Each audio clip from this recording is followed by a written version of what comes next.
नमस्कार, बहुत स्वागत है आपका कैपिटल टीवी में। मैं हूं आपके साथ स्नेहा राय।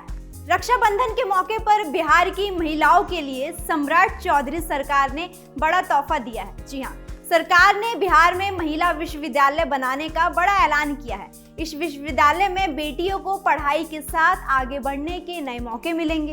इसके साथ ही करीब 10 लाख जीविका दीदियों के घरों पर सोलर पैनल लगाने की तैयारी है। इससे इन परिवारों को बिजली के खर्च में राहत मिलने की उम्मीद है। खास बात यह है कि इस महिला विश्वविद्यालय में पढ़ाने से लेकर बड़ी जिम्मेदारी संभालने तक महिलाओं को मौका दिया जाएगा। प्राध्यापक से लेकर कुलपति तक के पद पर महिलाओं को जिम्मेदारी देने की बात कही गई है। यानी बिहार सरकार का फोकस साफ है, बेटियों की पढ़ाई, महिलाओं का रोजगार और परिवारों को राहत। प्रधानमंत्री नरेंद्र मोदी के नारी शक्ति के संदेश को आगे बढ़ाते हुए बिहार में महिलाओं के लिए ये बड़े फैसले किए गए हैं। रक्षाबंधन यानी भाई बहन के रिश्ते का त्योहार, लेकिन बिहार में इस बार राखी के मौके पर सरकार ने महिलाओं और बेटियों से जुड़ी कई बड़ी घोषणाओं का ऐलान किया है। मुख्यमंत्री सम्राट चौधरी ने कहा कि बिहार में एक ऐसा महिला विश्वविद्यालय बनाया जाएगा जहां बेटियों को उच्च शिक्षा के बेहतर अवसर मिलेंगे। इस विश्वविद्यालय की खासियत सिर्फ इतनी नहीं होगी कि यहाँ पढ़ाई करने वाली छात्राएं महिलाएं होंगी, बल्कि विश्वविद्यालय के प्रशासन की सारी जिम्मेदारी महिलाओं की भागीदारी में आएगी। मुख्यमंत्री सम्राट चौधरी ने इस विश्वविद्यालय को सिर्फ डिग्री देने वाला संस्थान नहीं, बल्कि बेटियों को आत्मसम्मान, नेतृत्व और आत्मनिर्भरता देने वाला केंद्र बनाने की बात भी कही है। यानी सरकार का संदेश है कि बिहार की बेटियां सिर्फ पढ़े नहीं, बल्कि आगे बढ़े, नेतृत्व करें और अपने पैरों पर खड़ी हों। लेकिन राखी के मौके पर सरकार का दूसरा ऐलान भी बेहद अहम है।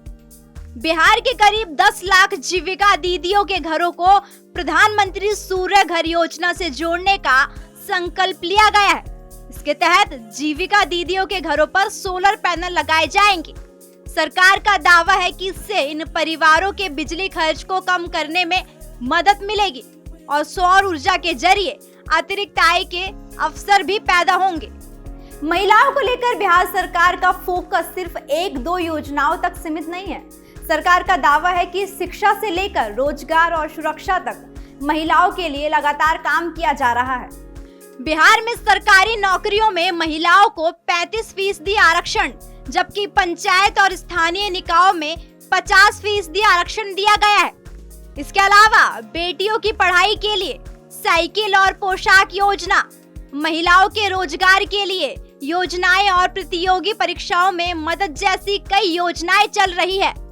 सरकार का कहना है कि इन कदमों का मकसद महिलाओं को पढ़ाई, रोजगार और अपने पैरों पर खड़ा होने का मौका देना है। अब महिला विश्वविद्यालय और जीविका दीदियों के घर सोलर पैनल लगाने की योजना भी इस कड़ी में एक और बड़ा कदम मानी जा रही है। तो रक्षाबंधन के मौके पर बिहार सरकार ने महिलाओं और बेटियों के लिए कई बड़े ऐलान किए हैं। महिला विश्वविद्यालय से लेकर 10 लाख जीविका दीदियों के घरों पर सोलर पैनल लगाने की तैयारी है। सरकार का कहना है कि इन फैसलों से बेटियों को पढ़ाई में मदद मिलेगी, महिलाओं को आगे बढ़ने का मौका मिलेगा और परिवारों को बिजली के खर्च में भी राहत मिल सकती है। अब नजर इस बात पर रहेगी कि महिला विश्वविद्यालय की शुरुआत और सोलर पैनल लगाने का काम कब शुरू होता है और ये योजनाएं कब तक जमीन पर उतरती है। चलिए फिलहाल इस खबर में इतना ही। ऐसी तमाम बड़ी खबरों के लिए आप देखते रहिए कैपिटल टीवी बिहार।